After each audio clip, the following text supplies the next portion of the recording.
আমি কদিন আগে কমেন্টসগুলো পড়ছিলাম, তো আমাকে বলা হয়েছে যে তুলসী গাছের যে সাইডের ঘাসগুলো আছে ওগুলোকে তুলে দিতে, নাহলে ওরা ওই নিউট্রিশনটা টেনে নেবে, তো তুলসী গাছটা পাবে না। আমার টু বি ভেরি অনেস্ট তোলার ইচ্ছা ছিল, কিন্তু তারপর ভাবছিলাম যে এখন ভালোই হচ্ছে তুলসী গাছটা, যদি তুলে দিই আর তারপর কিছু একটা ব্যালেন্স ডিস্টার্ব হয়ে যায় আর তারপর তুলসী গাছটা এফেক্ট পড়ে, তাই জন্য আমি তুলছি না ইচ্ছে করে। যেদিন দেখবো যে না তুলসী গাছটা ঠিক করে হচ্ছে না সেদিন তুলে দেবো। মাও বললো মঞ্জুরি হলে মঞ্জুরিটাকে কেটে দিবি, মানে ওই ছিঁড়ে দিবি কেটে দিবি যাই হোক। তো আমি বললাম ঠিক আছে, এখনও তো হয়নি, হচ্ছে হোক, ভালোই হচ্ছে বেশ গাছটা। আমি একটু সবজি আনতে গেছিলাম আর আজকে অফিস যাব, শ্যাম্পু করে যাব, তো সকাল সকাল উঠে গেছি আজকে।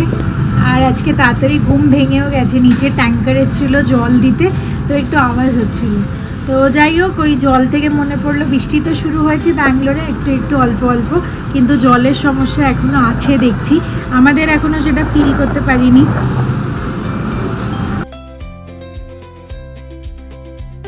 যাই হোক, তোমাদের সাথে একটা বড় আপডেট, আমার বাড়ি যাওয়ার টিকিট হয়ে গেছে।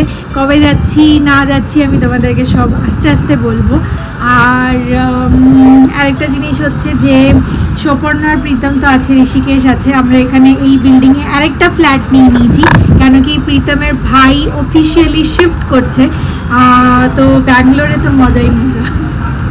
এবার শিফট কেন করছে তোমাদের মনে অনেক কোয়েশ্চেন হতে পারে। তো এখন ভাইয়ের রিমোট জব বাড়ি থেকে, তো তাই জন্য কলকাতায় থাকে, ব্যাঙ্গালোর বেসড অফিস, কিন্তু ওরা রিমোট কাজ করাচ্ছে। এবার এখন যেটা চেঞ্জ করেছে, তো সেটা নতুন কোম্পানি অফিস ডাকছে, তো তাই জন্য আসতে হবে। আর লাকিলি এই বিল্ডিংয়ে আরেকটা ফ্ল্যাট 1 মাস আগে খালি হয়েছে, তো আমরা ওই ফ্ল্যাটটাকে নিয়ে নিয়েছিলাম, 1 মাস ধরে ওটা আছে। এবার মাঝে মাঝে প্রীতম ইউজ করে, যায় আসে এইসব করে, সেটা আলাদা কথা, কেন কি বন্ধুদের সাথে থাকছে, বন্ধুদের সাথে থেকে অভ্যস্ত, তো একরকমভাবে থাকে, তো তাই জন্য এখনও পুরোপুরি ওপরে শিফট করেনি, একদম ছাদের ফ্লোর। তো প্র্যাকটিক্যালি দেখতে গেলে আমাদের এই বিল্ডিংয়ের সবকটা series D1 D2 D3 D4, মানে 1 2 3 4 সবকটা আমাদের হয়ে গেছে, 4টে ফ্ল্যাট। আর আমি থাকি 1-এ, সুপর্ণদা থাকে 3-তে, ঋষিকেশ থাকে, ঋষিকেশ হচ্ছে 2 সিরিজ, আর এখন প্রীতম থাকবে 4 সিরিজে। হ্যাঁ, 1 ঋষিকেশ 2, সুপর্ণ প্রীতম 3, আর মানে প্রীতমের নতুন ঘর 4। তো একটু পরে যাব একবার ফ্ল্যাটটা দেখতে, কেন কি বালকনিতে নেট লাগাতে হবে, না হলে পুরো ওদিকটা পায়রাগুলো নোংরা করে দিচ্ছে, পুরো পেন্ট করা নতুন পরিষ্কার, ওরা নোংরা করে দিচ্ছে। এবার নেটের লোকের নাম্বারটা হারিয়ে ফেলেছে, তো ওটা আবার খুঁজে ওদেরকে ফোন করে আবার নেটটা লাগানো করাতে হবে। তো একবার দেখতে যাব, তখন তোমাদের সাথেও শেয়ার করব যে নতুন ঘর হ্যান্ড ওভারের সময় কিভাবে দেয়। আর তারপরও condition, to be very honest, এই বিল্ডিংয়ের কন্ডিশন খুবই ভালো, আমার কোনো কমপ্লেন নেই। অন্য বিল্ডিংসের অনুযায়ী এই বিল্ডিংয়ের রিভিউ, কমপ্লিমেন্ট, সাইজ, কোয়ালিটি, জিনিসপত্র সব কিছু ভালো দেয়। এইটা বান নিয়ে এসেছিলাম আমি, আগে তো আমি এটা কিনতাম না, আমি ভাবতাম যে সাইডে এরকম রয়েছে, তারপর বুঝতে পারলাম ওরা যখন বানায় তারপর ওটাকে আলাদা আলাদা পিসে স্ট্যাক করে, যখন ওটা সাইডে ছিঁড়ে যায়। এবছর আষাঢ় মাস শ্রাবণ মাসে পুরো একদম বৃষ্টি, প্রচুর বৃষ্টি হচ্ছে। যাই হোক, আজকে শ্রীকৃষ্ণ বর্ষণে ববি বৌদি আর রত্নাদেব বৌদি আসার কথা, তো গেল সপ্তাহ, তার আগের সপ্তাহ আসবে বলেছিল, কিন্তু রত্নাদির জ্বর হওয়াতে আর আসতে পারিনি। আর সেদিনকেও মুষলধারে বৃষ্টি ছিল, আমি তাই মনে মনে ভাবছি ওরা যেদিন আসবে বলে সেদিনকে সারা দিন বৃষ্টি হয়। আজকে আমি সকাল থেকে ভাবছি, সকাল থেকে ঘুম থেকে উঠেই তো দেখছি মুষলধারে বৃষ্টি হচ্ছে, আর কালো অন্ধকার হয়ে আছে, মাঝে মধ্যেই হয়ে যাচ্ছে। যাই হোক, দুপুরবেলা একটুখানি পরিষ্কার হয়েছিল আকাশটা, আবার দেখছি বিকাল থেকে শুরু হয়ে গেল।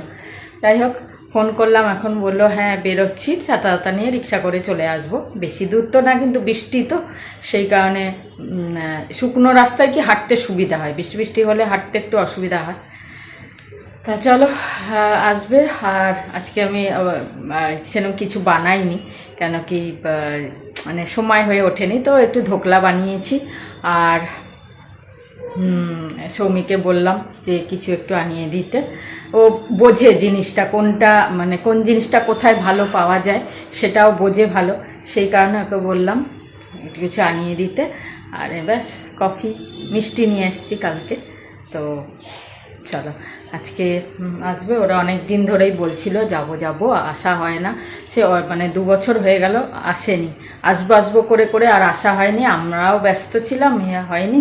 তা আমি এবার বললাম যে আসতেই, তাই যাই হোক চলো আসছি। কিন্তু দেখো এত বৃষ্টি হচ্ছে তাও একটা গরম কমছে না। তো এই তোকলা রেডি, আর হচ্ছে মিষ্টি এনেছি, বাকি সৌমি নিয়ে আসবে। এই যে আমরা 3 জনা জমিয়ে আড্ডা দিচ্ছি, বাইরে হচ্ছে বৃষ্টি আর 3 জনা জমিয়ে আড্ডা দিচ্ছি আমরা। খুব ভালো লাগছে, অনেক দিন পরে এলো, সত্যি খুব ভালো লাগছে। সত্যি আড্ডাটা এর আগের দিন আসবে বলেছিল, এই দিদি জ্বর হয়েছে, ব্যাস আসতে পারেনি, প্লাস বৃষ্টি ছিল। আজকেও বৃষ্টি হচ্ছে পুরো, কিন্তু হ্যাঁ ছাতা, আমি বলছি আজকে আসতেই হবে, ছাতা মাথায় দিয়ে এসেছে। চলো আমরা গল্প করি, তারপর পরে তোমাদের সাথে কথা বলছি। চলো এই মিষ্টি, এই মিষ্টিটা খুব ভালো খেতে, তো এটা নিয়ে এসেছি। আর একটা করে গোলাপজাম। রত্নাদি তো মিষ্টি বেশি ভালোবাসে না, জানি না সব খাবে কিনা। তো যাই হোক চলো, সৌমি এটা আনিয়ে দিল, রোল, ধোকলা, মিষ্টি। সিরিজ বেক জোন, আজকে একটা নতুন জায়গা ট্রাই করছি অফিসের পর, এত খিদে পেয়ে গেছে। আর এটা আমাদের মুনেকোলাল এরিয়াতেই একদম কাছাকাছি।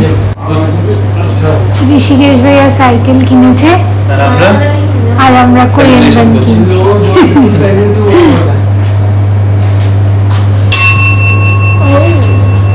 तो ले लो पाव भाजी ले लो। हाँ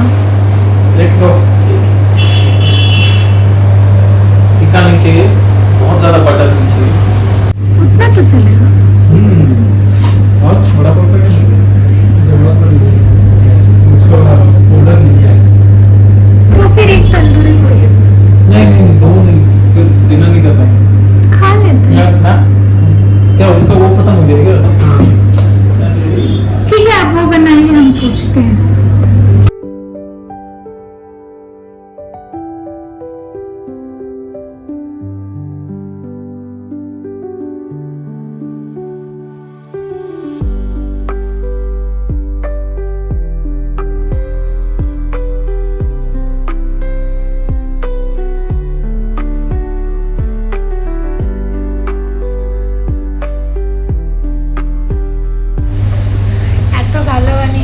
সবকটা খাবারই ভালো, আর দই পুরিটাও এত ভালো যে 2 প্লেট আনিয়ে নিয়েছি। অফিস থেকে এসেই চলে গেছিলাম ওখানে খেতে, খুব খিদে পাচ্ছিল জোরে। তোমরা তো দেখলে পাও ভাজিটা সত্যি খুব ভালো বানিয়েছিল, আর দই পুরিটা তো এত টেস্টি ছিল, বললাম 2 বার খেয়েছি। তোমরাও যদি আশেপাশে মুনেকোলাল এরিয়াতে থাকো তো গিয়ে ট্রাই করতে পারো। তারপর আমরা আস্তে আস্তে হাঁটতে হাঁটতে এলাম, এখন বাড়ি এসে আমি বানাচ্ছি দই বেগুন। তারপর আবার আজকে ভাবির জন্মদিন, তো কেক খোঁজা নিয়ে একটা পুরো হেডেক, যে কোথা থেকে কেক আনাবো, এখন তো অফার্সও লাগে না কেকের সময়, ওরা ফায়দা ওঠায় যে 12টার আগে তো কেক সবাইকে আনাতেই হবে। তো 10টা সাড়ে 10টা এরম টাইমে পুরো কেকের প্রাইসও বাড়িয়ে দেয়, অফার্সও থাকে না কোনো। আর যেহেতু আমরা 3-4 জনই ভাবির বার্থডে, তো ওরাও আজকাল বেন্টো কেক আনায়, ওই 300 গ্রামস। আমরাও ভাবছি এইবার থেকে বেন্টো কেকই আনাবো, কেন কি বড়ো কেক এমনিও অতটা হয় না। তো তার উপর বেন্টো কেকের অপশনস খুব কম, প্রাইস খুব বেশি। এইসব করতে করতে কেকের হেডেক চলছে এখন, আর আমার দই বেগুনের হেডেক চলছে। এমনি ক্যাজুয়াল ভাবে যাতে বাইরে না খেতে হয় কিছু একটা বানিয়ে নিচ্ছি। আর এই যে এদিকে দই, সাইডে এই স্যালাডটাও তৈরি হলো। প্রীতম ঋষিকেশ মিলে কাটাকাটি করে স্যালাড বানালো, আমরা সবাই মিলে খেয়ে নেবো। সুপর্ণদার কল শেষ হলে আমার জাস্ট দই বেগুনটা শেষ হতে চলেছে। গরম গরম ভাত দিয়ে দই বেগুন আর স্যালাড। मैं रेडी हूँ कैमरा लेके। तुम्हारा दरवाजा बंद करने से तो क्लीनिंग हो गया है ना। अच्छा ठीक है, चलो वो वाले से तो कचुम्बर ही निकल गया उसका। अच्छा 1 2 3 गो।